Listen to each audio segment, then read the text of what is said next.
gravidade de tudo isso. Quando ele diz assim, a lei diz, não adulterarás. Porém, se um homem olhar para uma mulher com uma intenção impura, já pecou no seu coração. Ele vai mostrar que desejar pecar é pecado. Então é grave.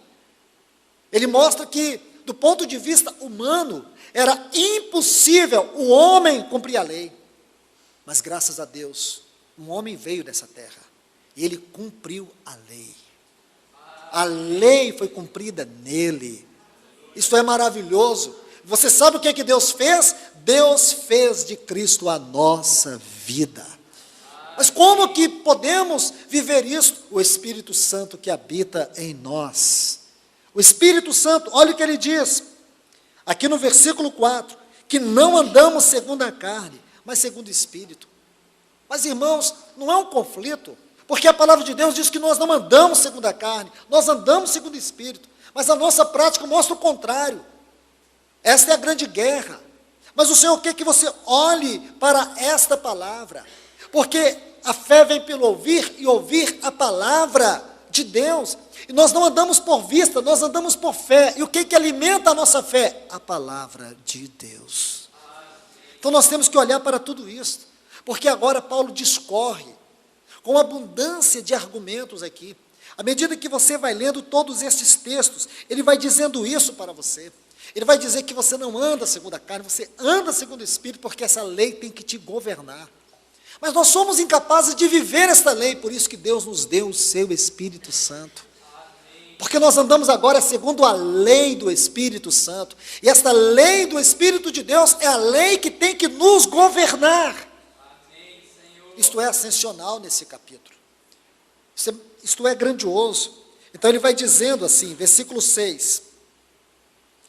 Visto que a mentalidade da carne é morte, todo o pensamento da carne é morte, toda a imaginação da carne é morte, mas a mentalidade do Espírito é vida e paz.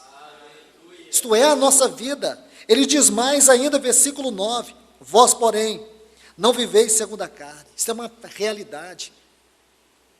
Mas segundo o Espírito, se o Espírito de Deus habita em vós. Então agora ele vai dar um passo mais íntimo, mais profundo. Ele vai falar daquilo que é o Espírito Santo em nós.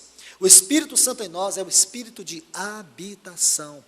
Ele veio residir, ele veio morar em nós eternamente. Irmãos, este é o ponto mais glorioso daquilo que pode se chamar vida cristã prática. O Espírito de Deus, ele foi derramado não para estar na igreja, ele foi derramado para habitar o nosso interior. Nós somos o lugar da habitação do Espírito de Deus. Isso tem que ser motivo de adoração, isso tem que ser motivo de louvores, isso tem que ser motivo de glória. Aí ele diz, versículo 11, e se o Espírito daquele que dos mortos ressuscitou a Jesus habita em vós, aquele que dos mortos ressuscitou a Cristo também vivificará vossos corpos mortais por seu Espírito que em vós habita. Ele vai vivificar, ele vai terminar, ele não vai parar. O Espírito está em nós. Se o nosso grandioso Deus, ele ressuscitou o Senhor Jesus de dentre os mortos. Irmãos, que glória nós temos aqui quanto à ressurreição do Senhor. Você pode olhar a ressurreição sobre muitos aspectos preciosos, mas existe um aspecto nessa noite que o Senhor quer que você dê atenção. É atenção no fato seguinte, que isto é uma segurança para nós. O Senhor quer que você tenha segurança, dizer que o Senhor está sentado à destra do Pai, dizer que Ele é o nosso sumo sacerdote entronizado, tudo isso é glorioso, mas existe uma verdade intrínseca, que o Pai quer que você veja hoje. Essa verdade tem a ver com a fidelidade da obra de Deus em nossa vida. É uma certeza que Deus quer que eu e você tenhamos. Se você creu e você crê que o Senhor Jesus foi ressuscitado pelo poder do Pai, este mesmo Deus que ressuscitou a Jesus dentre os mortos, Ele vivificará os nossos corpos por meio do seu Espírito que em nós habita. Glória